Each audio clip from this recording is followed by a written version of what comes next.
Hello dear students. This is Mrs. Pavitra Ashok. Welcome back to English class. In the previous session, we had discussed first part of the poem The Cloud. We had also discussed the figure of speech personification. Do you remember, students, what is personification? Personification is a figure of speech in which non-human things are described as having human attributes, or the non-living things are raised in a position of a living things. We all know that clouds are non-living things. In this poem, the cloud speaks. It brings fresh showers, carries light shade, uses the flail, and laughs. The cloud also says that it is the daughter of earth and water. In the entire poem, the cloud speaks like a human and also it has human qualities. The cloud is personified throughout the poem. So, the figure of speech is personification. Dear students, I am going to explain the poem. Please look at first stanza. I bring fresh showers for the thirsting flowers from the seas and the streams. I bear light shade for the leaves when laid in their noonday dreams. Please look at meanings of new words. Thirsting, thirsty. Streams, a small narrow river. Bear, carry. In the first stanza, the cloud says that it brings fresh showers. Fresh showers means fresh rain for the flowers. The cloud says that flowers are thirsty, which means when flowers are in need of water, the cloud gives water to them. How do clouds give water to them? Yes, from the seas and the streams. Stream is a small narrow river. The cloud gives water from the seas and the streams. What does it mean? Students, do you remember water cycle? You have already learnt about water cycle in science. Yes, it is the cycle of water.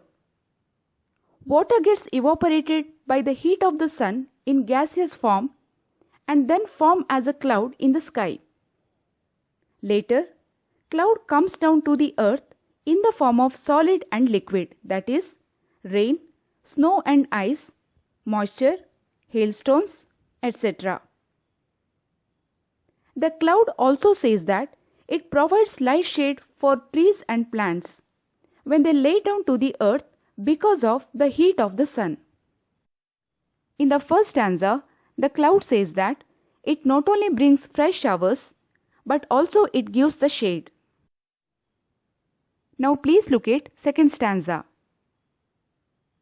From my wings are shaken the dews that waken the sweet birds everyone, when rocked to rest on their mother's breast as she dances about the sun. Please look at meanings of new words. Dew, tiny drops of moisture that form on cool surfaces at night. Rocked, move regularly backwards and forwards or from side to side. In second stanza, the cloud says that if it shakes in the sky, tiny drops of moisture will go down to the earth and we can see flower birds everywhere.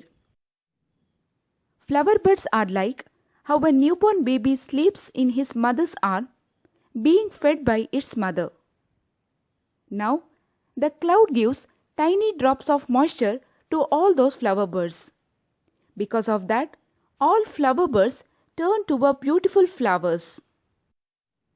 In second stanza, the cloud says that it gives tiny drops of moisture to all flower birds to bloom into a beautiful flowers.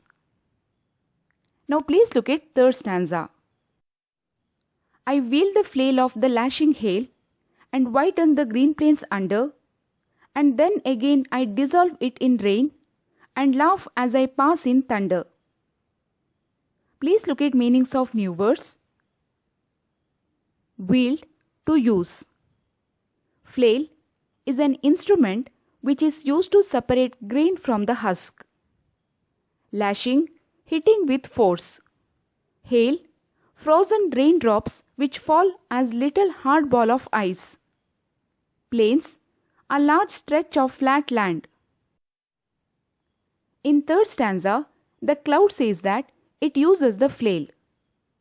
I have already told you flail is an instrument. It uses the flail to hit on its ice. Then it comes down to the earth in the form of snow or hail. Because of that, the flat land looks white everywhere, as it is completely covered by ice and snow. As soon as the ice melts, it changes its form into water. Again, water gets evaporated by the heat of the sun and form as a cloud in the sky. Once again, it comes down to the earth in the form of rain. The cloud also says that it laughs when it hears thunder in rainy season. In third stanza, the cloud says that it also comes down to the earth in the form of ice and snow to whiten the green plains. Now please look at stanza 4. I am the daughter of earth and water and the nursling of the sky. I pass through the pores of the ocean and shores. I change, but I cannot die. Meanings of new verse. Nursling, a baby who is taken care of by a nurse. Pores, small openings. In fourth stanza, the cloud says that it is the daughter of the earth and water and the nursling of the sky, which means it is related to earth, water and sky. Nursling means a baby who is taken care of by a nurse. In this way, the cloud says that it is the child of the sky. Sometimes it is in the form of water on the earth, and sometimes it is in the form of cloud in the sky. When it is in the sky, it says that it is the child of the sky. As it is the water cycle, it only changes its form, but it will never die. So, in fourth stanza, the cloud says that when it is on the earth, it is the daughter of earth and water. When it is in the sky, it is the child of the sky. In this way, the cloud says that it only changes its form, but it will never die. Now please look at stanza 5.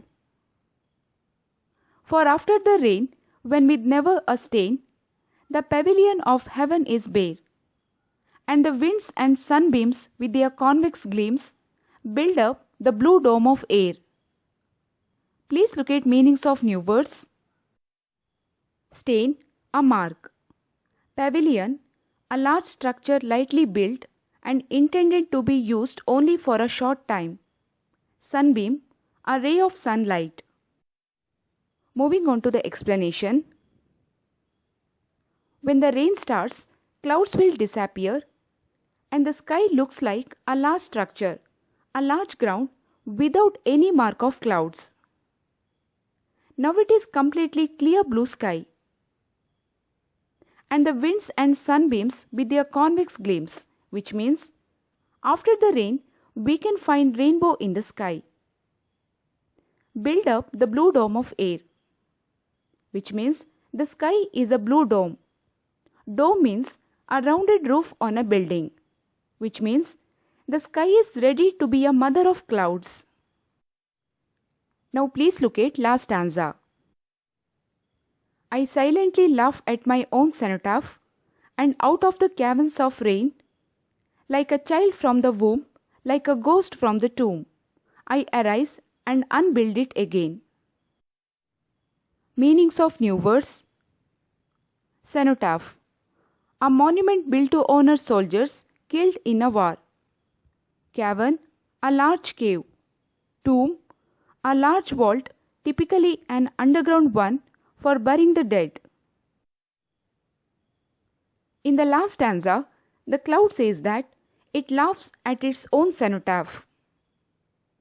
After the rain, the cloud becomes clear and it arises again like a child from the womb of its mother and like a ghost from the tomb, which means it's not only gentle like a child, but it's also terrible like a ghost. Like a child from the womb, like a ghost from the tomb. The figure of speech of this line is simile. Simile is a figure of speech in which we make comparison between two things or more than two things with the help of like or as.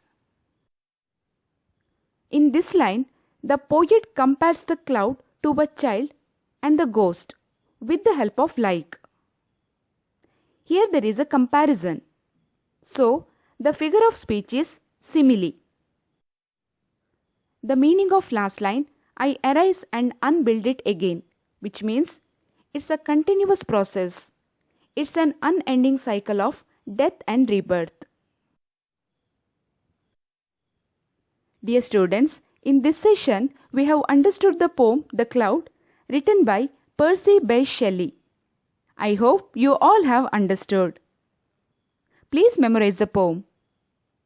Dear students, now I am going to end up this session. Bye for now. Thank you. Have a great day.